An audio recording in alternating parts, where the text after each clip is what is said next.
Rádio Bandeirantes. Aqui você se informa. 8h38, prisão após condenação em segunda instância. Fazia tempo que você não ouvia esse termo. Hoje nós vamos discutir ele aqui na Rádio Bandeirantes. Discuti-lo, né, para ficar mais correto o português aqui. Com o procurador de Justiça do Rio de Janeiro, professor de Direito Processual e Penal da Universidade Estadual do Rio de Janeiro, Marcelo Rocha Monteiro, que está conosco, é um especialista nas questões ligadas à segurança pública e está mais uma vez ao vivo aqui na Rádio Bandeirantes para conversar com os nossos ouvintes. Tudo bom, doutor Marcelo? Como vai o senhor? Bom dia, tudo bem? Estamos com um probleminha no som aqui, vamos refazer a conexão com o doutor Marcelo. Enquanto nós estamos reconectando, vou lembrar, viu, Thaís e Cláudio, para o nosso ouvinte da Rádio Bandeirantes. Boa, olha, Pedro, faz tempo que a gente não fala desse assunto mesmo, hein? Esse que é um tema marcado por indas e vindas. Parou no Supremo Tribunal Federal, né, no caso invocado lá pela defesa do ex-presidente Lula, em que o Supremo, mais uma vez, trancou a possibilidade da prisão daqueles que já estão condenados após a segunda instância. Desde o começo dessa última década, né, da década passada, nós tivemos decisões do Supremo díspares a respeito desse posicionamento. Mudava a composição ali dos ministros do Supremo Tribunal Federal, vez por outra nós tínhamos a vigência da autorização da prisão dos condenados depois da segunda instância e vez por outra, como agora, esse entendimento de que não se pode prender após a segunda instância, é preciso aguardar o julgamento de todos os recursos, claro que se não tiver nenhuma outra cautelar, né, prisão temporária, prisão preventiva, que mostre ali outro aspecto no processo daquele réu. Então essa é uma questão muito controversa. E por que estamos trazendo o tema aqui no Jornal da Bandeirantes, gente? Porque há um projeto de alteração do Código de Processo Penal que está sendo debatido pela Câmara Federal. O relator é o deputado João Campos, né, que é o autor também do projeto, e que retira da lei esse trecho do artigo 283 que previa que ninguém pode ser preso antes do trânsito em julgado do processo. Então, alteraria mais uma vez esta questão sem que seja um julgamento, e assim um dispositivo na nossa legislação. Há juristas que entendem, né, Cláudio, Thaís e doutor Marcelo, que nós temos um posicionamento constitucional a respeito desse tema. Há juristas que entendem que mudando a legislação infraconstitucional já é o suficiente para mudar esse entendimento. Doutor Marcelo, já vou emendar a primeira pergunta então para o senhor sobre esse tema, depois de apresentar. O senhor já está mais do que familiarizado com ele, estuda há muito tempo isso e vai trazer informações para os nossos ouvintes, mas eu pergunto ao senhor, é uma questão constitucional ou é uma questão infraconstitucional? Precisa de uma PEC ou uma mudança no Código de Processo Penal é suficiente para mudar esse entendimento? Muito bom dia para o senhor. Bom dia a todos. Diante do entendimento do Supremo de que o que se costuma chamar de princípio da inocência ou de presunção da inocência acarretaria essa exigência do trânsito em julgado para que se pudesse cumprir a pena de prisão. O Supremo já adotou esse entendimento, já mudou de ideia, voltou outra vez, então ele oscila, não é? Mas o último entendimento é que você tem que aguardar o trânsito em julgado no último tribunal, na última instância, que é o próprio Supremo, para só aí se poder cumprir a pena, né? Iniciar o cumprimento da pena de prisão. Então, diante disso, o Supremo considerou essa interpretação. O que a Constituição diz ninguém poderá ser considerado culpado, senão após a condenação definitiva, quer dizer, o trânsito em julgado da condenação, a condenação contra a qual não cabe mais nenhum recurso. Esse ninguém poderá ser considerado culpado significa que a pessoa não pode começar a cumprir a pena? O Supremo já entendeu que sim, já entendeu que não, agora entendeu que sim outra vez. Então, seria uma questão constitucional, você teria que modificar esse dispositivo da Constituição, né? Na verdade, você teria que a estratégia que está se utilizando no Congresso, que pode ser adequada, né, é que você não considere mais como recursos, né, o que hoje a gente chama de recurso especial, recurso extraordinário, que levam o processo para a terceira instância, que é o STJ, ou para a quarta instância, que é o Supremo. Né? Então, o trânsito em julgado se daria depois da condenação em segunda instância. Né? Você poderia até impugnar essa condenação em segunda instância no STJ ou no Supremo, mas através de uma revisão, do que a gente chama de revisão criminal, um tipo de ação que é para desconstituir uma decisão que já transitou em julgado. Mas a decisão seria considerada definitiva, transitada em julgado, quando ela fosse confirmada pelo Tribunal de Segunda Instância. Então, na prática, isso permitiria que, uma vez condenado em segunda instância, já se pudesse dizer, olha, esse camarada foi condenado definitivamente. Então, ele já pode cumprir pena. Tá? Esse é o caminho que o Congresso, aparentemente, vai seguir. Fazer uma mudança na Constituição, deixando de considerar os recursos que levam à terceira e à quarta instância como recursos. Tá? Doutor Marcelo? Sim. Doutor Marcelo, muito bom dia. Eu queria que o senhor fizesse uma avaliação, assim, que tipo de prejuízo do ponto de vista da execução penal, do ponto de vista da punição de bandidos, o Brasil passou a ter, né, ou pode contabilizar, entre aspas, a esta altura, depois da decisão do Supremo Tribunal Federal de acabar com o princípio da prisão após a segunda instância. Olha, eu gosto sempre de trabalhar com exemplos, né, de casos concretos. Eu vou dar um exemplo aqui, que é o ex-senador Luiz Estevão, de Brasília. Ele foi condenado em 2006 a 31 anos de prisão por envolvimento naquele caso de desvio de verbas de corrupção na obra do Fórum Trabalhista de São Paulo, que também levou à condenação daquele conhecido juiz Nicolau, né, que até, se não me engano, já é falecido. Então, o fato era de 90, o fato veio à tona em 99. Tá? A condenação em primeira instância se deu em 2006, que já é uma coisa demorada, né? Um fato que se descobriu, não foi nem praticado em 99, foi praticado antes. Mas veio à tona em 99, ele foi cassado, ele era senador, foi cassado em 2000. A condenação em primeira instância veio em 2006, 31 anos de prisão. Né? Quer dizer, em vários países do mundo ele seria preso imediatamente, sem prejuízo de ter direito de recorrer. Mas a pena seria cumprida imediatamente. Por quê? Porque ele teve direito ao devido processo legal, teve direito à ampla defesa, contou com bons advogados, mas foi julgado e condenado. Né? Mas não, como foi uma condenação em primeira instância, né, ele não podia ser preso.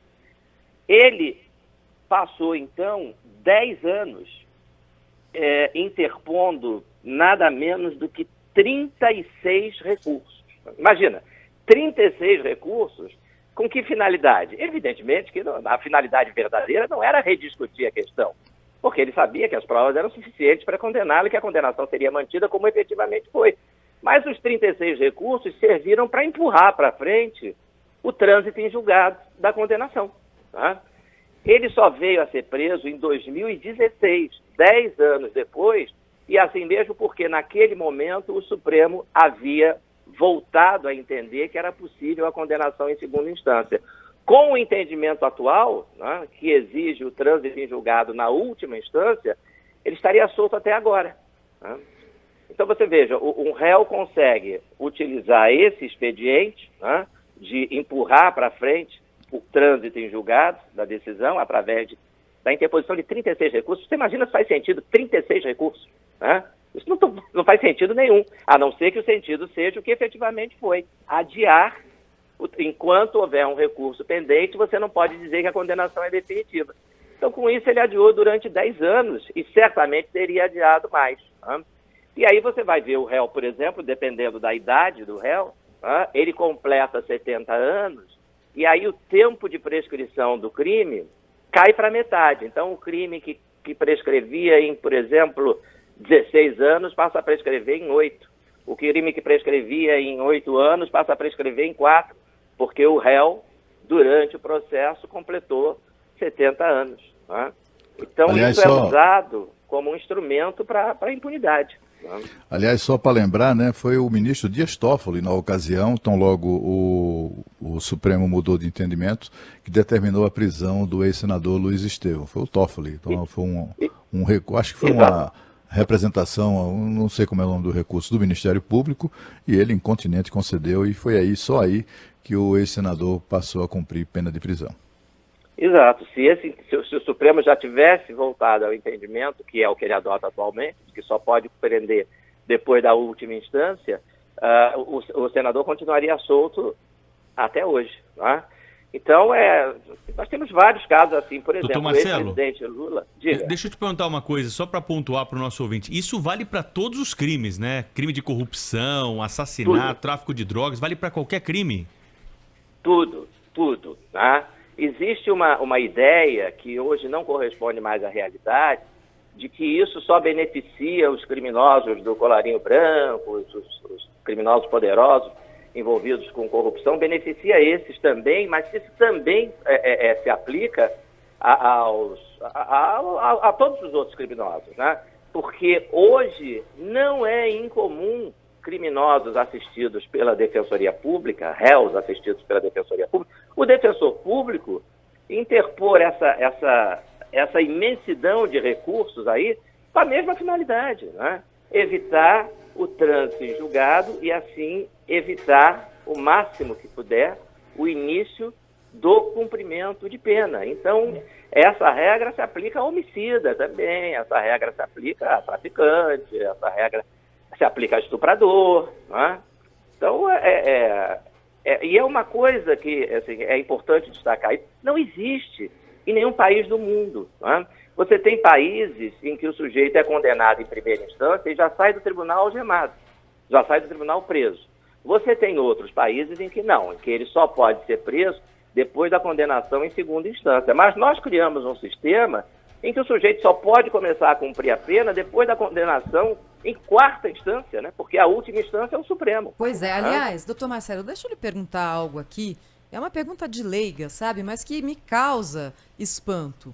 O Supremo Tribunal Federal é um tribunal constitucional. Então, pela definição dele, a gente imagina que ele vá ser acionado em casos raros, esparsos, que digam respeito à constitucionalidade ou não de alguma coisa. Por que tem tanto caso penal e tanto recurso penal sendo definido pelo Supremo? O que é que tem de constitucional isso? Na maioria das vezes não tem absolutamente nada de constitucional. Mas o que acontece?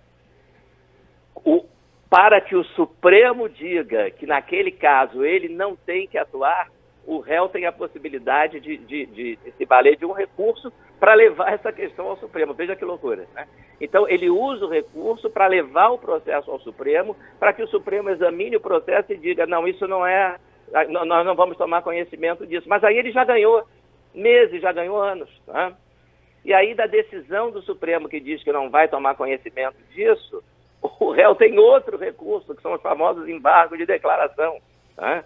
O senador Luiz Estevão, por exemplo, ele tem uma sequência de mais de 25 embargos de declaração. Embargo de declaração é um recurso que, teoricamente, pode ser interposto contra qualquer decisão. É só você dizer assim, olha, esse trecho aqui não está claro, então eu estou recorrendo para que o tribunal esclareça. Não tem nada para esclarecer. Você está falando isso, você está fazendo isso para ganhar tempo, né? E aí, quando vem um novo acórdão dizendo, olha, está tudo esclarecido, você novamente opõe os embargos de declaração, dizendo, não, olha, não, esse novo acórdão também não está claro, né? Então, assim, para usar uma linguagem assim mais direta, isso é chicana, né?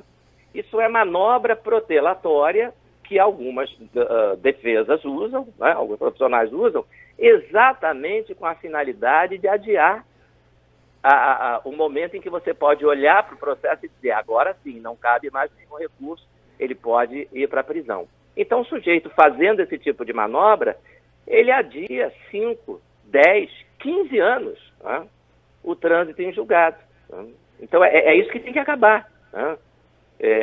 Nós temos uma situação, um processo muito conhecido, né, conhecido nacionalmente, que é o do ex-presidente Lula, que só no STJ, a defesa dele ingressou, somando habeas corpus com recurso, foram 433. Você imagina isso?